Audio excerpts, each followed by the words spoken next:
Assalamualaikum warahmatullahi wabarakatuh. Perkenalkan, nama saya Muhammad Raka Mulyanur, perwakilan dari Ketua Kelompok 2 yang terdiri dari Suci Wulandari, Agnidiana Endang, dan Helena Biregar. Yang saya hormati Bapak Ahmad Tarmizi SEMM dari Universitas Dian Nusantara.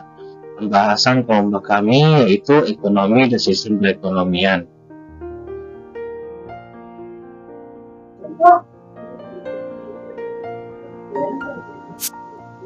Sistem perekonomian adalah bentuk izin produksi yang merupakan jawaban terhadap pertanyaan siapa yang memiliki atau menguasai alat-alat produksi. Jika yang memiliki alat-alat produksi tersebut dan rakyat dalam organisasi koperasi, sedangkan swasta perorangan atau badan hukum tidak diperkenankan, maka sistem ekonomi semacam itu dinamakan sistem ekonomi sosialis di Uni Soviet dan selampau. Jika alat-alat produksi didominasi pemilikannya dan penguasaannya oleh swasta, perorangan atau badan hukum kesalahan, maka dinamakan sistem ekonomi kapitalis. Kemudian jika alat produksi dimiliki atau dikuasai oleh negara, masyarakat dalam organisasi koperasi dan perusahaan swasta maupun perseroan, maka sistem perekonomian itu disebut sistem perekonomian intern. Inilah ciri-ciri sistem perekonomian kapitalis. 1. Mementingkan diri sendiri. Dalam hal ini, semua kegiatan ekonomi dan sosial dilakukan untuk kepentingan tiap individu. 2. Hak milik perseorangan diakui. Di negara yang menggunakan sistem ekonomi kapitalis akan memberikan kebebasan untuk rakyatnya dalam menimbun kekayaan pribadi tanpa memperdulikan posisi orang lain yang tidak mempunyai kemampuan dalam melakukan hal yang sama. Terus berkompetisi. Saingan tersebut dapat terjadi antara pelaku bisnis, di mana mereka akan berlomba-lomba dalam memberikan produksi berkualitas kepada para pembeli. Tetapi sebaliknya, para pembeli dapat saling bersaing dan memperoleh harga terbaik.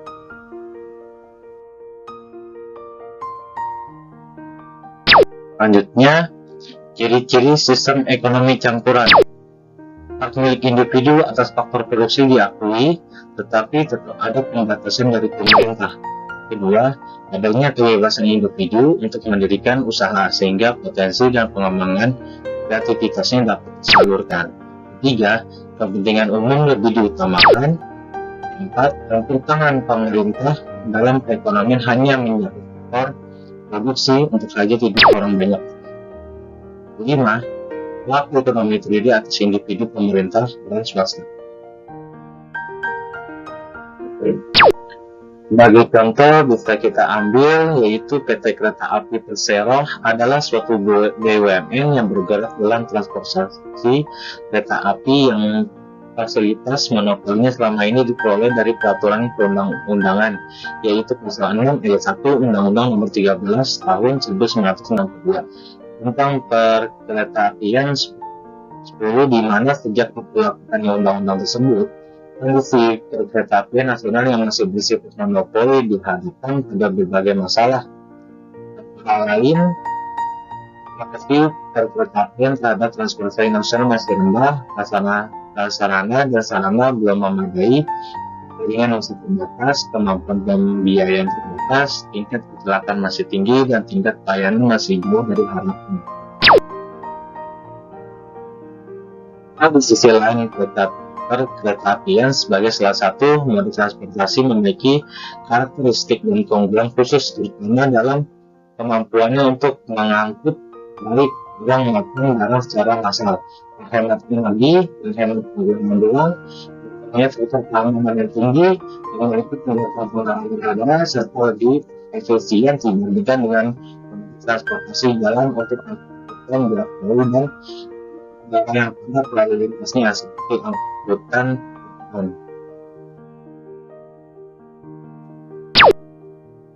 Peranan dan kontribusi PT KAI pada perekonomian Indonesia. Moda kereta api dapat berperan penting sebagai pendorong ekonomi pertumbuhan ekonomi nasional dengan memanfaatkan keunggulan komparatifnya sebagai sistem angkutan massal yang efisien. Dan selanjutnya, kereta api dapat mampu menyediakan layanan transportasi yang prima dan berorientasi pada pengguna.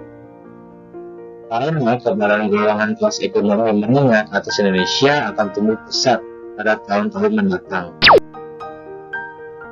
Moda kereta api juga berperan untuk menurunkan biaya logistik nasional karena daya angkutan yang besar akan menghasilkan efisiensi dan dari economic of scale jika sistem jaringan kereta api didukung dengan interkoneksinya dengan simpul bandara, pelabuhan, dan kawasan industri dapat dikembangkan secara optimal.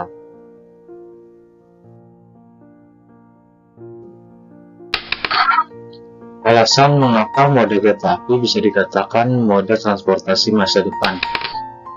Yang pertama, memiliki kapasitas yang lebih besar, tidak hanya dipandang dari meminimalisir pengeluaran dana nasional, moda kereta api juga dilihat dari kapasitas angkut barang yang jauh lebih besar jika dibandingkan dengan pesawat kargo yang hanya memiliki kapasitas sebesar 103 ton. Sedangkan satu rangkaian kereta api kargo dapat mengangkut barang hingga 360 ton. 2. Transportasi yang rendah emisi. Jika dibandingkan dengan moda transportasi populer lainnya seperti pesawat terbang, bis, dan kendaraan pribadi, kereta api menghasilkan emisi yang paling kecil. Hal ini juga diperkuat dengan adanya penelitian dilakukan oleh mahasiswa Universitas Diponegoro di Kota Semarang sendiri. Emisi karbon monoksida yang dihasilkan oleh pesawat terbang bisa mencapai 424 selama 98 tahun.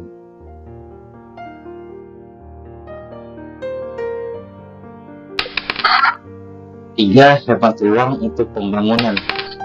Kereta api dapat dibangun tidak hanya di permukaan tanah, namun dapat juga melayang di atas tanah dan di bawah tanah. Rail elevated pun tidak memerlukan lahan kosong baru untuk pembangunannya. Pasalnya, rel tersebut bisa dibangun di atas jalan yang sudah ada untuk lebih menghemat ruang.